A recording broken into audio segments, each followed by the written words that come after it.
수개월 동안 한인 사회를 뜨겁게 했던 뉴저지주 예비선거가 오늘 실시됐습니다.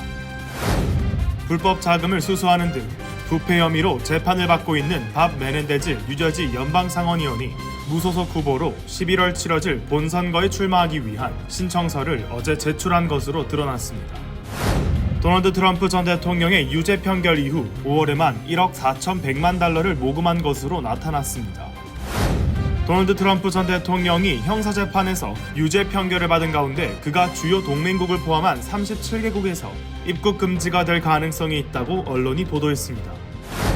아직 초여름임에도 불구하고 미 서부 지역에는 폭염주의보가 내려지는 등 타는 듯한 더위가 이어질 전망입니다. 11월 대선을 앞두고 조 바이든 대통령이 남부 국경을 봉쇄합니다. 조 바이든 대통령의 차남인 헌터 바이든의 총기 불법 소지 혐의에 관한 형사재판이 시작됐습니다. 어젯밤 뉴욕시 브루클린에 위치한 한 놀이터에서 9살, 11살 소녀 2명이 갑자기 날아든 총에 맞아 병원으로 이송되는 사건이 발생했습니다.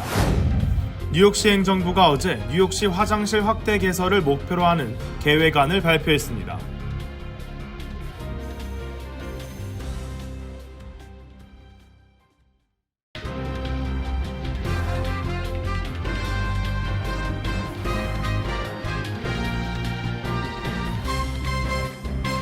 여러분 안녕하십니까? KBTV 뉴스9 이창원입니다. 수개월 동안 한인 사회를 뜨겁게 했던 뉴저지주 예비선거가 오늘 실시됐습니다. 오는 11월 본선거에 각 정당 후보를 선출하게 됩니다. 한인 최초로 연방 상원의원에 당선에 도전하는 앤디 김 연방 하원의원 등 한인 후보 15명이 출사표를 던졌는데요. 곧 나올 선거 결과가 주목됩니다. 기러미 기자가 전해드립니다. 뉴저지 유권자는 민주당 성향이 짙은 편으로 전체 등록자의 38% 이상이 민주당원인 반면 공화당원은 약 24%를 나타내고 있습니다. 앤디 킴 의원의 경우 경쟁 후보들을 제치고 무난하게 본선에 진출은 물론 11월 본선거에서도 민주당 강세인 뉴저지의 지역적 특성상 무난하게 승리할 것으로 전망되고 있습니다. 다만 뇌물수수 혐의 등으로 재판을 받고 있는 로버트 메넨데즈 현 연방상원의원이 무죄를 주장하며 무소속 출마도 염두에 두고 서명을 받는 것으로 알려져 변수가 있습니다. 뉴저지 5선거구에서 공화당 예비선거에 출마한 조지 송 후보는 젊음과 패기를 앞세워 공화당 연방하원 후보에 도전하고 있습니다. 이번 예비선거에서 가장 주목받는 지역은 역시 뉴저지 최대 한인타운인 팰리세이즈 파크로 2명을 뽑는 민주당 시의원 후보에 4명의 한인이 출사표를 던지고 치열한 대결을 펼쳤습니다. 현직 시의원인 이상희 의원은 현 교육위원인 신창균 후보와 함께 시의원에 도전하고 있고 상대 후보로는 뉴저지 한인회장을 역임한 박은림 후보와 앤서니 킴 후보가 경합합니다. 오늘은 민주당 예비선거가 있는 날입니다. 저녁 8시까지 투표를 할 수 있으니 꼭 나와주셔서 투표 참여해주시면 감사하겠습니다. 저는 팔팍이 좀 더 깨끗해지고 살기 좋은 타운이 될 수 있도록 열심히 일하겠습니다. 감사합니다. 그 투표하실 때는 어느 분이 진짜 타운을 위해서 필요한 분인가 잘 선택하셔가지고 좋은 타운 만드는데 같이 동참해 주시기를 부탁드리겠습니다. 정치를 하는 사람들을 저도 많이 보긴 했지만 이렇게 정직하게 정치를 할 수 있는 사람은 많이 없다고 생각합니다. 우선 한국 분들이 누구를 찍든 간 유권자들이 많이 오셔서 투표를 해주시기를 부탁드립니다. 우리 투표가 저희의 힘이기 때문에 모두를 나오셔서 한 표 부탁드립니다. 감사합니다. So I'm here to vote for Ellen and Anthony because I believe that they're the best candidates to lead for the people of Powell Park with integrity and honesty. And the fact that they have a lot of experience not only with the police and the military but also with the population in a non-profit way, I think is a big strength for the town. 저희 두 후보는 워겐 카운티에서 저희로 레코멘드해서 나온 두 후보고요. 우리는 카운티랑 반드시 일을 해야 된다고 생각하는데 지금 현재 폴킴 시장이나 저쪽 상대 후보들은 카운티의 지지를 못 받고 있습니다. 공화당 예비선거에는 스테파니 장 의원이 재선에 도전했습니다. 저는 팰리세이즈 파크의 스테파니 장입니다. 우리 젊은이들이 우리의 뒤를 이어서 열심히 도전해주고 또 이 사회 안에서 정말 중요한 위치에 갈 수 있도록 저희가 다리 역할을 하고 있습니다. 오늘의 결과가 모두 애쓰시는 분들이 성공하는 그런 날이 되기를 진심으로 원하고요. 여러분들께는 항상 겸손하고 열심히 하는 자세로 보여드리는 그런 스테파니 장이 되도록 하겠습니다. 그래서 팔팍 브로드 애비뉴 상권을 좀 더 살려줬으면 좋겠고요. 팔팍이 좀 더 멋있게 좀 발전됐으면 좋겠습니다. 리치필드는 민주당에서 공화당으로 당적을 바꾼 데니스 심 후보가 시의원 후보에 도전했습니다. 민주당 유용기 후보, 클러스터 제니정, 올드테판 진유, 레오니아 조앤최 후보는 경쟁자 없이 본선거행을 확정지었습니다. 이외에 잉글로드 클립스 알버트 이, 알파인 찰스 킴, 노스베일 케네스 조, 파라무스 테일러 이 등 한인 후보들이 시의원에 도전하고 있습니다. KBTV 뉴스 길려메입니다. 불법 자금을 수사하는 등 부패 혐의로 재판을 받고 있는 밥 메넨데스 뉴저지 연방상원의원이 무소속 후보로 11월 치러질 본선거에 출마하기 위한 신청서를 어제 제출한 것으로 드러났습니다. 최시우 기자가 전해드립니다. 뇌물수수 혐의로 재판을 받고 있는 뉴저지 민주당 밥 메넨데즈 연방사원 의원이 무소속으로 11월 본선거에 출마하기 위한 신청서를 어제 제출한 것으로 드러났습니다. 메넨데즈 의원은 사선 도전을 위해 11월 본선거에 출마하기 위한 무소속 후보 등록 마감일인 4일을 하루 앞둔 어제 출마 신청서를 제출했습니다. 메넨데즈 의원은 무소속 후보 출마 신청서와 함께 자신을 지지하는 유권자 2,200명 이상의 청원 서명도 함께 제출한 것으로 파악됐습니다. 메넨데즈 의원은 정당을 바꾸는 것인지 왜 출마를 결심하게 됐는지에 대해 묻는 기자들의 질문에 대해 무소속으로 출마한다는 것이 자신의 성향이 변했다는 의미는 아니라며 다만 자신은 폭풍 샌디가 불어닥쳤을 때와 코로나19 팬데믹 기간 동안 뉴저지를 위해 많은 일을 해냈다고 강조했습니다. 현재 한국계 최초로 연방상원 의원에 도전하는 앤디 김 하원 의원이 무난하게 당선될 것이 예상되지만 만일 메넨데즈 의원이 진행 중인 뇌물수수 혐의 재판에서 무죄 판결을 받고 본격적으로 본선에 뛰어든다면 선거에 미칠 영향이 클 수 있다는 전망이 나오고 있습니다. 반면 이번 재판에서 유죄 판결이 나온다면 후보자 사퇴 압박이 거세질 것으로 보이며 8월 후보자 자진 사퇴 마감일까지 거취를 결정할 것으로 보입니다. 검찰은 메넨데스 의원의 자택 수색 과정에서 10만 달러 상당의 금괴와 48만 달러 이상의 현금을 찾아 압수했으며 메넨데즈 부부는 주택 대출금 일부도 사업가에게 대납시킨 것으로 검찰은 파악하고 있습니다. 당초 두 사람이 동시에 재판을 받을 예정이었지만 유방암 판정을 받은 네딘 여사가 암 치료로 인해 재판 연기 신청을 하면서 올 여름 본격적으로 재판이 시작될 예정입니다. KBTV 뉴스 최시우입니다. 도널드 트럼프 전 대통령의 유죄 판결 이후 5월 만에 1억 4,100만 달러를 모금한 것으로 나타났습니다. 특히 모금액은 트럼프 유죄 판결 이후 24시간 동안 급격히 증가했는데요. 이는 4월 모금액의 거의 2배 수준입니다. 전장 기자의 보도입니다. 뉴욕 법원이 트럼프 전 대통령에게 성추행 입막음 돈 혐의에 대해 유죄를 선언한 후 24시간 동안 5,300만 달러가 모금됐습니다. 트럼프는 혐의를 부인했고 정치적 동기가 있는 검찰의 기소라고 주장해왔지만 받아들여지지 않았습니다. 트럼프 진영과 공화당 전국위원회는 성명에서 지지자들이 이 재판이 가짜 바이든 재판이라는 것을 꿰뚫어봤으며 이번 모금액은 이 판결에 미국인들이 분노했다는 것을 보여주고 있다고 말했습니다. 몇 달 전까지만 해도 바이든의 재선 캠페인은 11월 5일 선거를 앞두고 모금 규모에서 트럼프의 캠페인을 능가하는 경우가 많았으며 트럼프는 4월에 처음으로 바이든을 제치고 7,600만 달러를 모금했습니다. 바이든 측은 5월 모금 총액을 아직 발표하지는 않았지만 소식통에 따르면 바이든 역시 평결 24시간 내 최고의 모금액을 기록했습니다. 바이든 캠프의 아마르 무사 대변인은 실제로 숫자가 어떻게 나올지는 두고 봐야겠지만 한 가지 확실한 것은 트럼프의 억만장자 친구들이 화이트칼라 사기꾼의 캠페인을 지원하고 있다는 것이라고 비난했습니다. 트럼프 캠페인은 5월 평균 $70를 200만 명 이상으로부터 기부받았다고 밝혔습니다. 이들에 따르면 이달 기부자의 25%는 이번 선거에서 처음으로 기금을 기부한 사람들이었습니다. KBTV 뉴스 전상입니다. 도널드 트럼프 전 대통령이 형사재판에서 유죄 판결을 받은 가운데 그가 주요 동맹국을 포함한 37개 국에서 입국 금지가 될 가능성이 있다고 언론이 보도했습니다. 미국이 중범죄로 유죄가 선고된 외국인의 입국을 허용하지 않은 것과 마찬가지로 영국과 호주, 캐나다 역시 중범죄로 유죄 판결을 받은 외국인의 입국을 엄격하게 제한하고 있습니다. 중국은 중범죄자의 입국을 아예 금지합니다.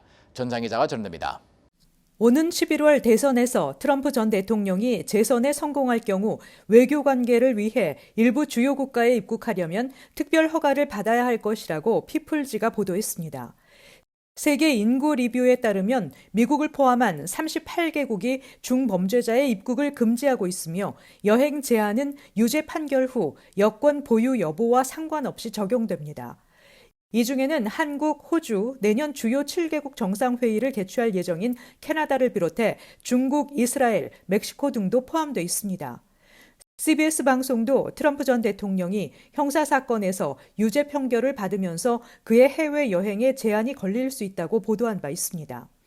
앞서 조지 W. 부시 전 대통령도 1990년대 음주운전으로 체포된 적이 있어 재임 중 캐나다를 찾으려는 계획을 세우다 여행 제한을 받았고 특별 허가를 신청해 최종적으로 입국이 허가된 전례가 있습니다. 다만 부시 전 대통령의 음주운전은 중범죄가 아니라 경범죄에 해당했습니다. 재집권 시 타국민의 미국으로의 여행과 입국에 엄격한 제한을 두려워하는 트럼프 전 대통령 자신이 이번 판결로 해외여행에 차질을 빚을 처지에 놓이게 된 셈입니다. 트럼프 전 대통령은 지난 5월 30일 성추문, 입막음 돈 의혹 사건의 형사재판 배심원단으로부터 34개 범죄 혐의 모두에 대해 만장일치로 유죄 판단을 받았습니다. 이와 관련해 징역형의 경우 최장 4년형을 선고받을 수 있지만 초범인 만큼 집행유예 혹은 벌금형이 선고될 가능성이 높습니다. 트럼프 전 대통령의 형량은 오는 7월 11일에 선고될 예정입니다. KBTV 뉴스 전상입니다. 아직 6월 초여름임에도 불구하고 미 서부 지역에는 폭염주의보가 내려지는 등 타는 듯한 더위가 이어질 전망입니다. 텍사스주에는 수박만한 우박이 떨어지는 등 이상기후 현상이 이어지고 있습니다. 방복형 기자가 전해드립니다. 미 서부 지역에 폭염주의보가 내려졌습니다. 6월 초임에도 불구하고 타는 듯한 무더위가 이어질 전망입니다. 텍사스주 중북부 지역에서는 지난 2일 천둥번개를 동반한 날씨가 이어지면서 직경 15cm가 넘는 수박만한 우박이 떨어졌습니다. 국립기상청은 오늘을 기점으로 텍사스에서 캘리포니아에 이르는 남서부 지역에 극심한 무더위가 찾아올 것이라며 폭염주의보를 발령했습니다. 기상청은 이번 주 애리조나주와 네바다주, 캘리포니아주 일부 지역에 폭염주의보를 발령하면서 평년 기온보다 10도가량 높을 것으로 전망했습니다. 나파밸리는 오늘 최고 기온 96도, 섭씨 36도를 기록했습니다. 캘리포니아 주도 세크라멘토는 섭씨 38도를 넘어섰으며 데스밸리 사막지대는 이번 주 중으로 섭씨 49도를 넘어서며 타는 듯한 더위가 이어질 것으로 보입니다. 한편 지난 주말 캘리포니아에서는 산불이 발생하며 1만 4천 에이커 규모가 불에 탔으며 주민들이 대피하기도 했습니다. KBTV 뉴스 방복현입니다. 11월 대선을 앞두고 조 바이든 대통령이 남부 국경을 봉쇄합니다. 기록적인 불법 이주민 입국으로 국경 문제가 대선 핵심 이슈로 부상한 상황에서 불법 이주민 문제에 대한 비판이 계속되자 강경 정책을 꺼내 들었습니다. 전상 기자가 전해드립니다. 바이든 행정부가 남부 국경을 사실상 봉쇄하는 정책에 나섰습니다. 기록적인 불법 이주민 입국에 따른 국경 문제가 지속돼 도널드 트럼프 전 대통령에게 이 사안에 있어 계속해서 밀리는 상황이 되자 결국 강경책을 통한 상황 타개에 나선 것입니다. 바이든 대통령이 오늘 불법적으로 국경을 넘은 이민자들의 망명 신청 자격을 제한함으로써 이들의 신속한 추방을 가능하게 하는 행정명령에 서명했다고 언론들이 보도했습니다. 이에 따르면 불법 이주민 숫자가 하루 2,500건을 초과하면 이들의 망명 신청은 차단됩니다. 뉴욕타임즈는 1일 총계가 이미 그 숫자를 초과한 만큼 바이든 대통령의 행정명령은 즉시 발효되는 것이라고 전했습니다. 다만 일정 기간 동안 이 수가 1,500건 미만으로 유지되면 망명 신청자들에게 국경은 다시 개방됩니다. 바이든 대통령의 행정명령에 대한 법적 정당성은 이민 국적법 212F항에 근거합니다. 월스트리트저널은 대통령이 외국인의 미국 입국이 해로울 것이라고 판단하는 경우 그들의 입국을 중단할 수 있다고 하는 것인데, 이는 트럼프 대통령이 무슬림 다수 국가에 국민 입국을 금지할 때 사용한 이민법 조항과 동일하다고 전했습니다. 선거 국면에서 바이든 대통령에게 국경 문제는 악재로 작용하고 있습니다.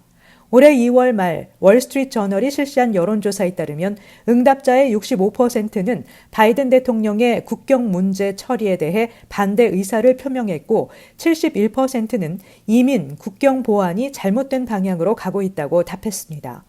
한편 트럼프 전 대통령의 선임 고문을 지낸 스티븐 밀러는 X에 이것은 모두 불법 이민을 가능한 한 빠르고 효율적으로 만들어 제3세계 정착 프로젝트를 가속화하려는 바이든 행정부의 장기 계획의 일부라고 전했습니다. KBTV 뉴스 전상입니다. 조 바이든 대통령의 차남인 헌터 바이든의 총기 불법 소지 혐의에 관한 형사 재판이 시작됐습니다. 성추문 이마금 돈 재판에서 유죄 판결받은 도널드 트럼프 전 대통령에 이어 바이든 대통령의 재선 도전에도 사법 리스크가 영향을 미칠지 주목되고 있습니다. 방복형 기자가 전해드립니다. 마약 투약과 불법적 총기 구매 혐의로 지난해 특별검찰에 의해 기소된 헌터 바이든이 델라웨어주 윌밍턴 연방지방법원에 출석했습니다. 현직 대통령의 아들이 기소돼 재판을 받는 것은 역사상 처음입니다. 바이든 대통령은 재판이 시작된 어제 사건에 대한 구체적인 언급은 않겠다면서도 아들에게 무한한 신뢰를 보낸다고 밝혔으며 질 바이든 여사는 직접 재판을 지켜봤습니다. 법원이 확정한 배심원단은 남성 6명과 여성 6명으로 대부분 흑인입니다. 마약 중독으로 친구를 여러 명 잃었다는 여성과 대마초 흡연자도 총기를 소유할 수 있어야 한다고 믿는 배심원도 포함된 것으로 알려졌습니다. 공판은 오늘까지 이어져 모두 진술과 수사에 참여한 FBI 요원의 증인 신문이 진행됐습니다. 헌터 바이든은 2018년 10월 델라웨어주 한 총기 상점에서 거짓으로 서류를 작성하고 권총을 구매해 11일간 불법 소지한 혐의 등으로 재판에 넘겨졌습니다. 유죄 인정 후 형량 협상을 통해 재판 없이 벌금형을 받기로 했으나 법원이 형량에 제동을 걸어 헌터 측이 무죄를 주장하고 나서 재판이 진행되는 것입니다. 검찰은 헌터 바이든이 마약 중독 이력이 있음에도 이를 숨기고 거짓으로 총기를 구매하고 관련 서류를 허위로 작성했으며 불법으로 일정 기간 총기를 보유한 것으로 보고 있습니다. 이는 최대 징역 25년 또는 75만 달러 벌금에 처해질 수 있는 범죄입니다. 헌터 바이든 측은 무죄를 주장하고 있으며 공화당의 정치적 압박으로 법무부가 기소에 나섰다고 반발하고 있습니다. KBTV 뉴스 방복현입니다. 어젯밤 뉴욕시 브루클린에 위치한 한 놀이터에서 놀던 9살, 11살 소녀 2명이 갑자기 날아든 총에 맞아 병원으로 이송되는 사건이 발생했습니다. 기러민 기자가 전해드립니다. 어제 저녁 9시경 뉴욕시 브루클린 브라운스빌 내 딘스트릿에 위치한 힐탑 놀이터를 찾았던 두 소녀가 갑자기 날아든 총탄에 맞아 병원으로 이송되는 사건이 발생했습니다. 9살 소녀는 다리에 총상을 입었으며 11살 소녀는 등에 총탄을 맞았습니다. 사건 당시 11살 소녀의 어머니가 동행해 아이들이 노는 것을 지켜보며 벤치에 앉아 있었지만 사건은 순식간에 발생했습니다. 사건 당시 최소 6발 이상의 총격이 이어졌으며 현장에서는 5개의 탄피가 발견됐습니다. 뉴욕시경은 이번 사건에 연루된 용의자가 2명인 것으로 파악하고 있습니다. 수사당국은 용의자들이 두 소녀를 표적으로 의도한 것은 아닌 것으로 추정된다고 밝혔습니다. 이어 이번 사건이 브루클린 지역 갱단과 연관되어 있을 가능성에 무게를 싣고 있다고 전했습니다. 피해 소녀들은 모두 병원으로 이송돼 치료를 받았으며 생명에는 지장이 없는 상태입니다. KBTV 뉴스 길레맨입니다. 뉴욕시 행정부가 어제 뉴욕시 화장실 확대 개설을 목표로 하는 You're in Luck 계획안을 발표했습니다. 이를 통해 뉴욕시는 다스케보로 전 전역에 82개의 신규 및 개선된 화장실을 공급한다는 계획입니다. 최시우 기자가 전해드립니다. 뉴욕시 행정부는 어제 기자회견을 열고 뉴욕시 전 지역이 공중 화장실 부족 문제로 어려움에 직면해 있다며 주민들과 관광객들의 편의와 건강을 위해 공중 화장실을 확대 개설하고 기존의 화장실을 새롭게 보수하는 작업에 돌입할 것이라고 발표했습니다. 애덤스 시장은 이 자리에서 특히 어린 자녀를 데리고 외출하는 경우 화장실을 찾아다니는 것은 매우 어려운 일일 수 있다며 모든 뉴욕 시민들이 쾌적하고 편리하게 화장실을 이용할 수 있어야 한다고 강조했습니다. 뉴욕시가 발표한 6월 인력 계획안은 향후 5년 안에 도시공원에 82개의 신규 화장실 및 보수 작업을 마친 화장실을 제공한다는 방침입니다. 이를 위해 뉴욕시 공원국은 46개의 새로운 화장실을 개설하고 36개의 기존 화장실에 대해 보수 작업을 진행한다는 방침입니다. 애덤스 시장은 브롱스 지역에 10개, 브루클린에 23개, 맨해튼에 28개, 퀸즈에 14개, 스테이트 아일랜드에 7개의 화장실이 새롭게 들어설 것이라며 방문객이나 관광객도 공중 화장실을 쉽게 찾을 수 있도록 구글 지도에 위치 정보 시스템을 도입해 화장실 위치를 공유할 것이라고 전했습니다. 뉴욕시는 지하철과 거리에서 공중 화장실을 찾기 힘든 곳으로 악명이 높은 곳입니다. 수많은 인파가 몰리는 탓에 카페나 음식점 화장실을 사용하려고 해도 비밀번호를 모르며 이용하기가 힘든 구조가 많습니다. 이에 뉴욕시 행정부는 누구나 비밀번호 없이 기본적인 욕구를 해결할 수 있어야 한다며 뉴욕 주민들과 관광객이 쾌적하고 편안하게 뉴욕시를 즐길 수 있도록 화장실 확대 및 개선 작업을 이어갈 것이라고 약속했습니다. KBTV 뉴스 최시우입니다. 뉴욕주는 6월 3일부터 9월까지를 스피드 위크로 지정하고 과속 단속 강화에 나섰습니다. 이번 단속은 교통사고 사망자를 줄이는 것을 목표로 하고 있습니다. 뉴욕주 경찰국은 이번 교통 단속 캠페인을 시작으로 여름 성수기까지 지역 곳곳에 주 방위군을 투입해 난폭 운전, 과속 운전에 대한 단속을 강화할 것이라고 전했습니다. 뉴욕주 내 심각한 충돌 사고 원인의 3분의 1이 과속인 것으로 조사됐습니다. 자료에 따르면 2022년 뉴욕주 내 과속 사고로 345명이 사망했으며 11,963명이 부상을 입은 것으로 드러났습니다. 뉴욕주 법에 따르면 10마일 속도 위반 초범일 경우 $45의 벌금, 30마일 이상 과속했을 경우 $600에 달하는 벌금에 처해질 수 있습니다. 국립기상청은 이번 달부터 대서양 연안에 시속 39마일 이상의 강풍을 동반한 총 17개에서 25개의 폭풍이 발생할 것으로 예상했습니다.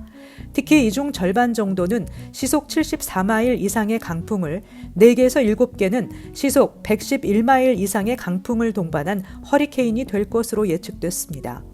기상학자들은 파괴적인 홍수와 강풍이 뉴욕 일원에 도달할 위험이 높다고 전했고 국립해양대기국 역시 대서양 유역에서 평소보다 활발한 허리케인 활동이 예상된다고 밝혔습니다. 국립해양대기국은 6월 1일부터 11월 30일까지 진행될 것으로 예상되는 2024 대서양 허리케인 시즌에 대해 평년보다 공격적인 허리케인이 발생할 확률이 85%, 평년과 비슷한 수준으로 발생할 확률은 10%라고 예측했습니다. 뉴욕주 의회가 청소년들에게 소셜미디어가 부모 동의 없이 알고리즘 사용 컨텐츠를 제공하는 것을 금지하는 내용의 법안을 표결에 붙일 예정입니다.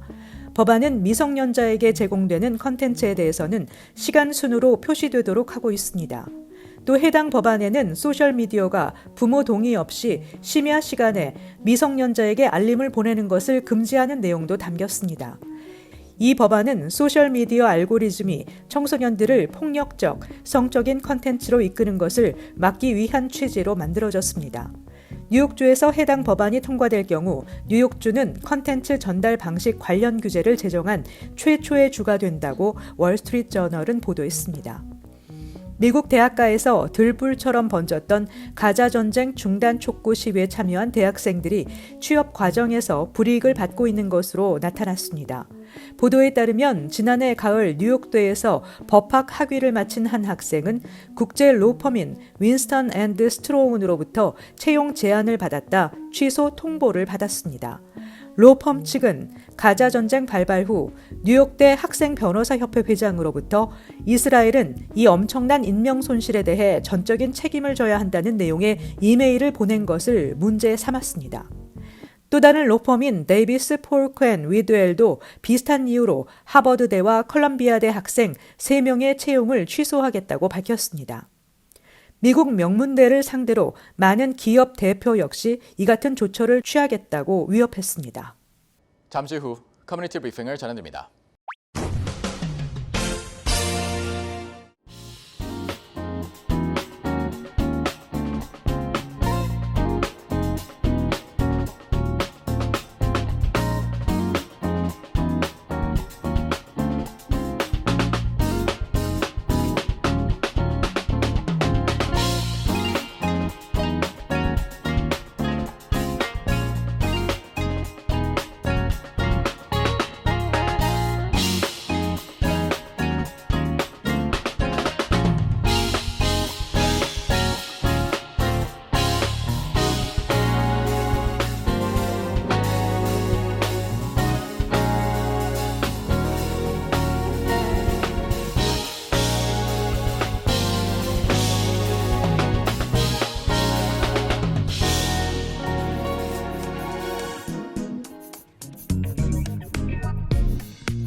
이어서 환율과 증시 전해드립니다.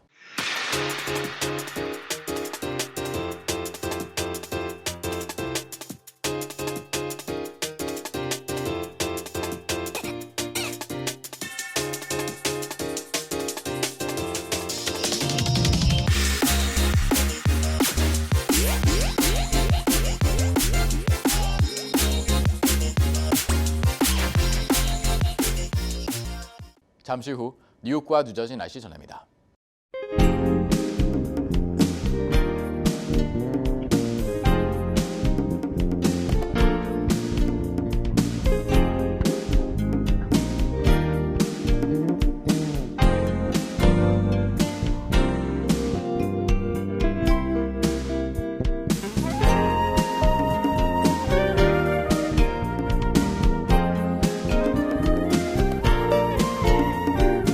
KBTV 뉴스9 마칩니다. 오늘도 시청해주셔서 감사합니다. 편안한 밤 보내시 바랍니다.